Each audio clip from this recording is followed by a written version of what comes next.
Saúde, compadres e comadres, e bem-vindos ao Manual Medieval.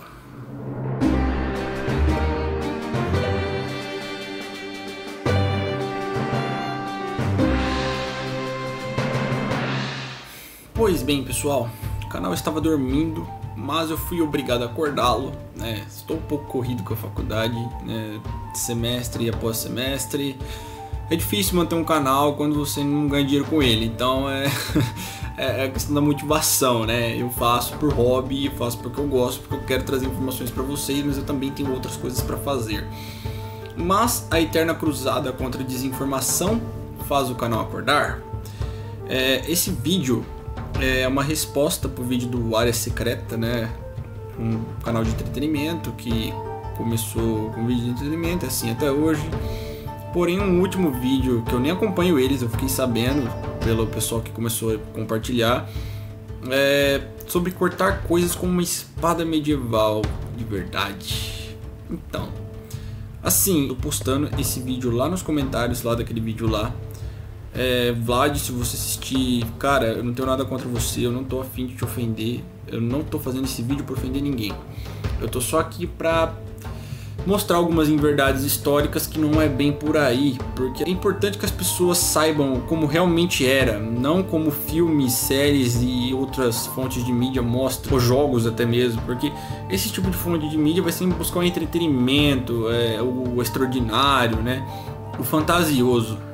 E a Idade Média não era assim, a Idade Média era realidade, assim como nós vivemos uma realidade hoje. Eu vou comentar com vocês sobre alguns pontos do vídeo que eu achei relevante, né? Vários, aliás. Tá, a gente começa pela espada que ele pegou.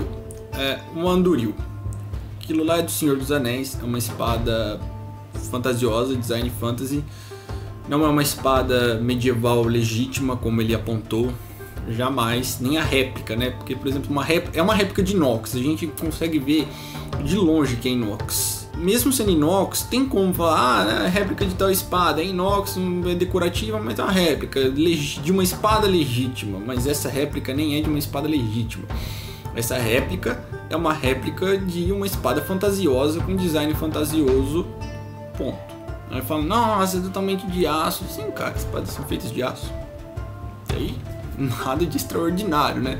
O aço inox, ele não é funcional, ele não tem funcionalidade para fazer teste de corte daquele jeito como a arma desse porte. O aço inox, ele tem costume de quebrar, né? Assim, graças a Deus que ninguém foi parar no hospital com aquele vídeo porque tinha chance. Eu não aconselho ninguém que me acompanha a comprar réplica barata para fazer teste, porque é perigoso. Elas podem quebrar, principalmente na espiga, porque geralmente a espiga é aquele rabo de rato que a gente fala, né? Que é como se fosse um parafuso fino, assim, só que sem o espiral do parafuso, né?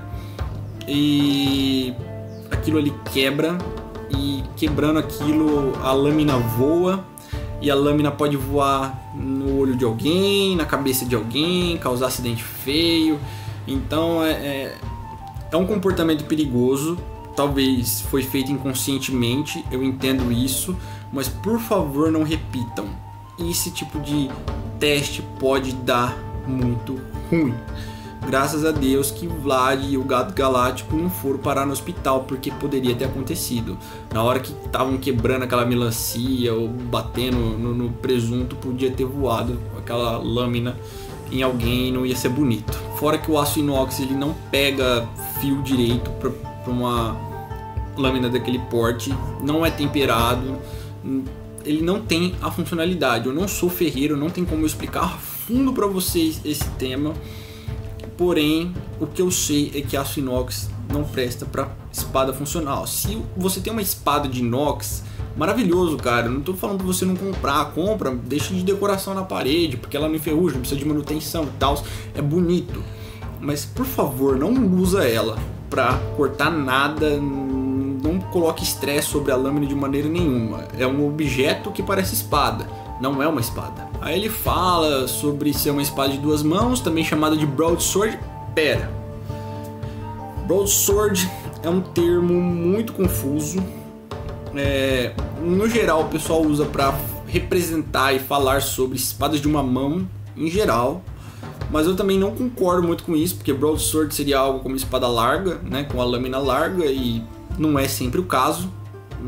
Raras vezes são o caso, aliás, só em espadas cerimoniais, e olha lá, ainda por cima nem elas algumas vezes. Um termo confuso que não é legal ser utilizado, pelo menos na minha opinião. Mesmo pelo standard de é usado para designar espadas de uma mão. Pô, aquilo lá é uma longsword, uma espada de 2 mãos.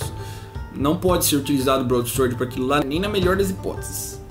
Então é uma diferençazinha aí que a gente tem, é um termo que eu não gosto. Espada de uma mão pra mim tem que ser chamada só de sword, né? Só espada, tá ótimo, espada longa. Não precisa de mais que isso. Uma parte do vídeo que agora eu tenho que confessar que na hora eu acabei levando um pouco pro lado pessoal, porque é triste ver alguém falando alguma coisa desse tipo quando você tem um pouco de estudo na área. Pouco, eu não sei nada, gente, eu não sei nada. Tem pessoas aí que sabem milhões de vezes mais do que eu só aprendo um pouquinho e trago essa informação, esse pouquinho eu trago pra vocês. Ele falou assim, se engana quem acha que as espadas medievais eram afiadas, não sei o que. Mas não, se engana quem pensa que elas não eram afiadas. Elas eram afiadas de acordo com a necessidade. Não era tipo uma navalha da vida, né, dependendo. Até poderia ser, mas não precisava ser uma navalha, mas também não precisava ser uma barra de ferro sem corte, né? Lâmina, né? Porque isso aí ele já falou lá pra frente, lá que eu também achei. Barra de ferro não é o termo certo para uma lâmina de espada. Mas enfim, espada não é um porrete. Elas tinham afiação sim, até porque o propósito delas não era lutar contra cavaleiros. Jamais. Em um campo de batalha, a espada seria a última arma. Ela pegou fama porque era com ela que defendia-se a sua honra, quando você já tinha perdido tudo. Porém, ela não era uma arma para você lutar contra a armadura. Era só em último caso, e você ia ficar ali na estocada procurando os pontos fracos. Porque seja uma lâmina afiada ou não, você colocar essa lâmina, né, e começar a esporretear um cavaleiro em full plate, o cara não vai sentir nada. Primeiro que o cara não vai sentir absolutamente nada. Segundo que o cara vai te massacrar por não estar sentindo nada. Pra ele tanto faz, ele vai chegar e vai te arrebentar inteiro. Então contra cavaleiros eram utilizadas armas tipo massa, estrela da manhã, achas, alabarda, armas de haste no geral, né?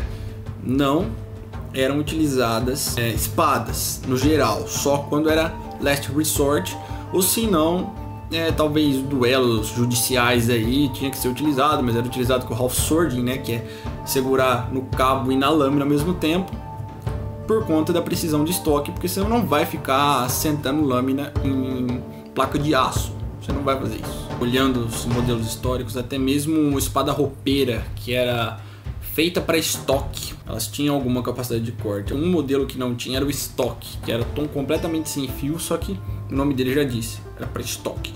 Era uma lâmina muito pontiaguda que era feita para estocar, porém foi utilizado pouco. E aí a gente tem ali uma comparaçãozinha da espada europeia com a espada japonesa. Ele falando, não, porque as espadas europeias não eram como as japonesas, que eram focadas em corte.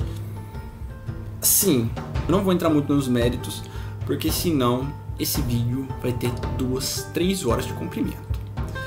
Eu só vou dizer que, a partir do momento que você senta com o ferreiro para conversar sobre isso, a previsão é de tempo nublado e chá de cadeira. E aquela coisa, né? Não, porque a lâmina é a barra de ferro, que não sei o que é coisa. Primeiro, barra de ferro não é o termo adequado para uma lâmina. Uma lâmina é algo feito com cuidado, com uma geometria específica, com um apreço pelo artista, pelo ferreiro, pelo artesão que está fazendo. Não é uma simples barra de ferro com a intenção de contundir. Porque num duelo de nobres, por exemplo, um duelo judicial, que você não tava ali de armadura, com placa de aço, por exemplo, você não quer contundir o cara, você quer cortar o cara para desabilitar ele, né? Duelos de regra de primeiro sangue, quem perder sangue primeiro perde o duelo. Como você vai tirar sangue do cara? Como você vai tirar sangue do cara esmagando ele? No máximo vai quebrar osso, mas sangue mesmo você não vai tirar. E para matar mesmo, seria um pouco mais complicado, porque a espada não é uma arma otimizada para isso. Lógico, dá para você virar ela ao contrário, segurando na lâmina e usar ela tipo um martelo. Dá, mas não é o ideal.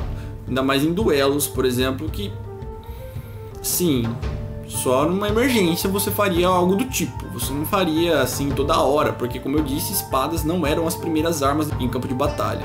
Se for pra contundir o teu adversário, se for pra dar pancada, joga a espada no lixo, meu. Joga a espada fora e compra uma massa, compra uma alabarda, né? Aquelas alabardas com martelão de guerra, compra aquilo lá. Não compra espada, porque a intenção da espada não é essa. Outra coisa, cota de malha. O fato daquela cota de malha não ser legítima, como ele mencionou, né, tem mais a ver com o fato dela ser feita de aço galvanizado e não ser rebitada, do que com o fato dela ser feita recentemente. Porque isso daí, se você fizer uma reprodução recente, uma reprodução decente, eu chamaria de legítima. Eu chamaria, porque é uma reprodução decente, uma reprodução que até conseguiria te proteger no caso de uso. Porém, aquilo ali, uma porrada naquilo ali vai quebrar os elos, né? Eu não sei como não quebrou lá no caso da melancia, a hora que eles colocaram. E não é legal. Não é legal, não é histórico. E além, né, a posição dela no corpo ficou toda larga. Não é uma cota de malha legítima justamente por isso. Não tem tanto a ver com a data de fabricação e mais com as características dela em si. Aí ele fala, não, eu tô com o elmo aqui. Elmo é diferente de coifa. Elmo é que seria o capacete de placa de aço que a gente tem, né? Aquilo ali é uma coifa de cota de malha. Se ele chamar de coifa, seria utilizado não como ele utilizou por cima do cabelo, jamais. Você faria aquilo, você utilizaria uma coifa acolchoada e a cota de malha por cima. A cota de malha para parar o corte e o acolchoado para absorver impacto. Seria essa a ideia da cota de malha. Você não utiliza ela por cima da cabeça, porque o que você não vai ganhar de corte, você vai ganhar de trauma físico. Basicamente é isso, ela não ajuda muito a espalhar. Você precisa de um acolchoado por baixo, tanto no corpo quanto na cabeça. A intenção da cota de malha, a intenção de uso dela é essa. Aí tem um escudo de metal lá, mas esse escudo de metal não é histórico, gente. Os escudos eram feitos de madeira, metal seria muito pesado. Como ele mesmo fala, é muito pesado. Realmente é muito pesado, por isso que o escudo não era de metal. Os escudos sempre foram feitos de madeira, com algumas partes de metal no máximo. Aí a gente tem a bossa nos escudos.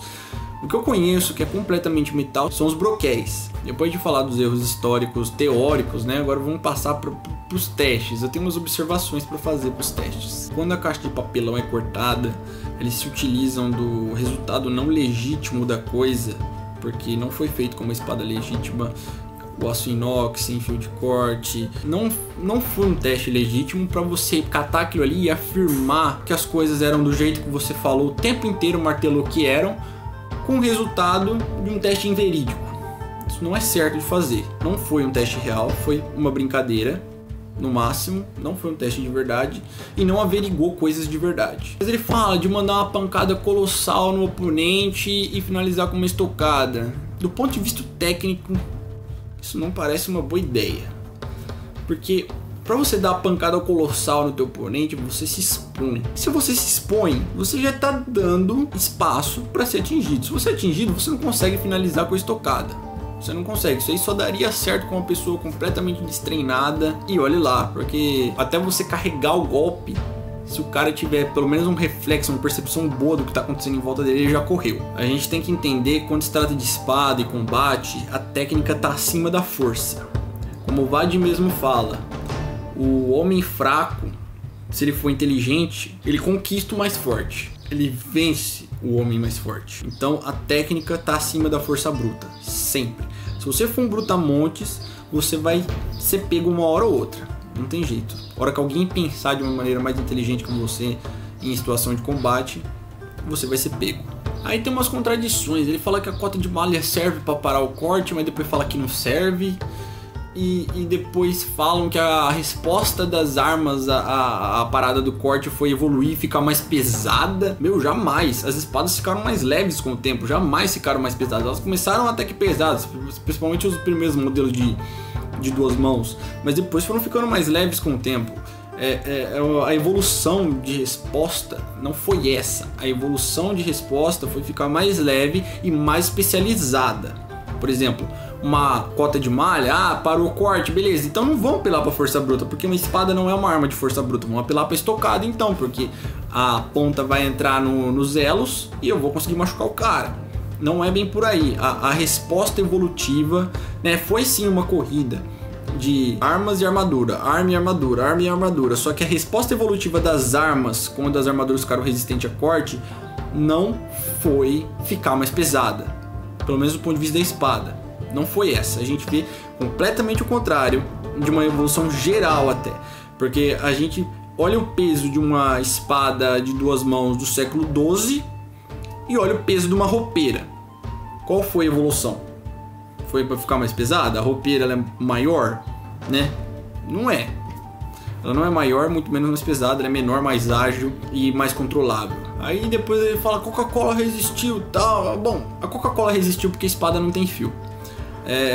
Cortar uma garrafa de Coca-Cola ou de qualquer refrigerante não é uma tarefa de outro mundo quando você tem uma espada com um fio de corte correto. Eu vou pôr aqui agora um vídeo para vocês mostrando, do pessoal aqui do Brasil mesmo, durante um encontro paulista de esgrima aí, demonstrando corte com uma espada de verdade.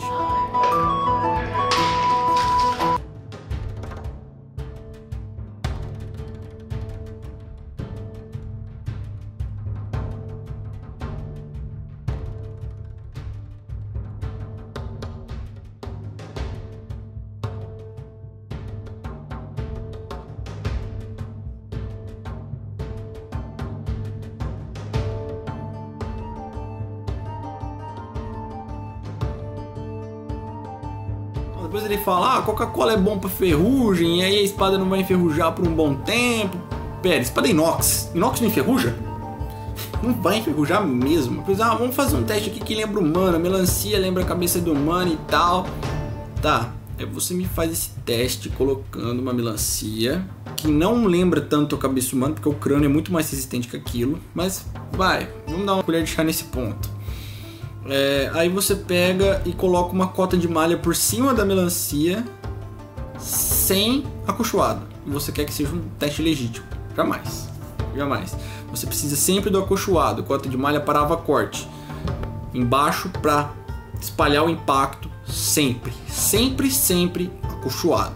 Não é certo utilizar o resultado desse tipo de teste para falar que uma teoria é verdade. E não é um teste extremamente autêntico, como eles frisaram tanto. De novo, na hora de cortar o presunto, cortando, tendo um resultado ali irreal e confirmando, né, usando desse resultado irreal para confirmar uma teoria que não é verídica.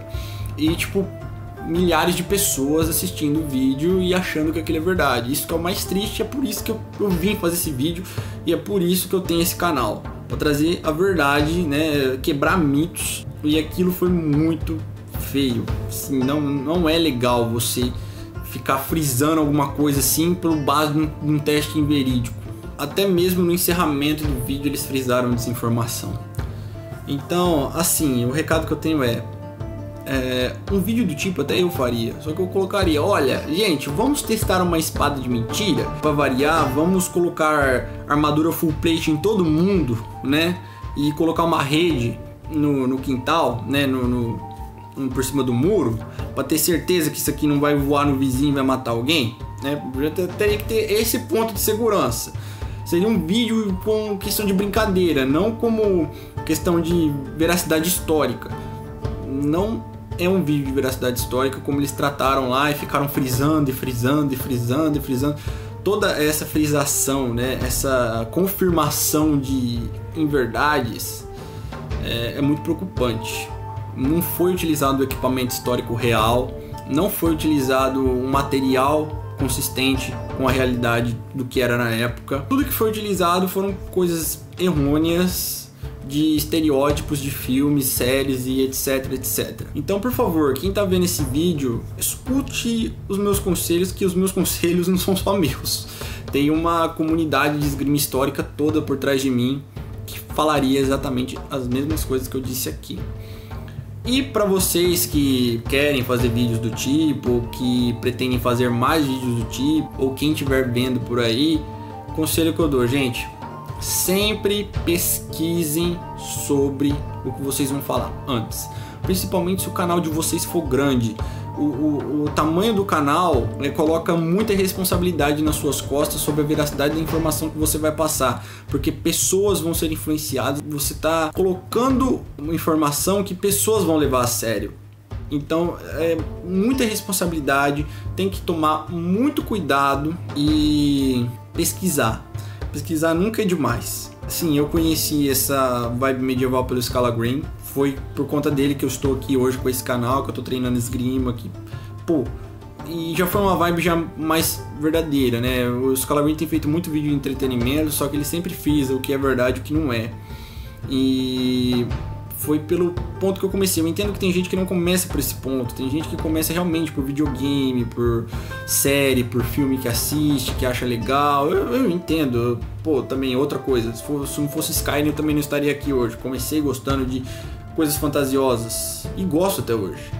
Porém é importante saber separar e é importante pesquisar. Não você achar um negócio e só porque você está achando aquilo que te parece que faz algum sentido, sem pesquisar você cata e joga no YouTube com 200 mil pessoas assistindo o seu vídeo e deixa por isso mesmo, fala que é verdade e ganha likes, inscritos e até dinheiro, né? Então a gente tem que tomar cuidado com o tipo de informação que a gente reproduz. Então esse era o recado, pessoal. Espero que vocês tenham gostado desse vídeo. Vai mais um para a lista de desmistificados. Eu vou trazer mais vídeos de outros cunhos aqui pra vocês, tá? Que realmente o canal estava dormindo, eu tive que acordá-lo. Eu tenho intenções grandiosas pra esse canal. Eu só preciso de dinheiro. Tá quase lá, eu tô quase pra comprar uma espada aí. E também tô juntando grana pra comprar o meu gambeson, máscara de esgrima eu já tenho. E eu vou trazer um conteúdo um pouquinho melhor pra vocês, com um cenáriozinho que eu vou arrumar. Eu vou fazer um negocinho bacana. Mas eu preciso de tempo e da paciência de vocês, que como eu disse, esse canal infelizmente não me rende dinheiro. Se me rendesse, nossa, eu já tava com conteúdo aqui, ó, bacana pra vocês. Toda semana tinha vídeo sem parar, até mais, né? A frequência seria até maior. Porém não é o caso, né? Eu tenho que correr atrás do meu pão de outro jeito. Enfim, eu queria agradecer o pessoal do Callbuilders Esgrima Histórica pelo apoio, por me ajudar com o roteiro, me ajudar a ver o que dava pra pôr, o que dava pra colocar, o que não dava, tirar até algumas dúvidas que eu também tive. Agradecer o pessoal da Medieval Guido, o Cristiano tá lá me aguentando como ADM lá, eu quase não posto nada também não tenho feito vídeo, tá enrolado, por mais que a página esteja decaindo porque o Facebook tá tirando alcance. É muito bom estar na equipe de uma página assim. E se você mora em São Paulo e quer treinar esgrima histórica, vem com a gente no Jabalis Combate Medieval. A gente treina a esgrima histórica italiana. Eu já falei em outros vídeos, eu vou sempre estar falando aqui, pela escola do Filippo Di Vadi. Então, se você quer treinar esgrima, tem vontade de conhecer a esgrima histórica, vem com a gente que é sucesso. Fica de olho na página do Facebook que vai estar aqui na descrição. Também queria agradecer o pessoal aí, que a gente tá todo mundo parado, que todo mundo tem mais o que fazer, né? Da comunidade da espada brasileira aí, o senhor Juliano, que agora tá focando em outras coisas, o Zumbi Maluco, o Bellator. Vamos continuar aí, né? A gente tem compromissos, né, a mais na vida, mas a gente consegue de pouquinho em pouquinho trazer informação aqui no YouTube e é o que importa. Então é isso aí, pessoal. Espero que vocês todos tenham gostado. Um grande abraço a todos. Fiquem com Deus e até mais.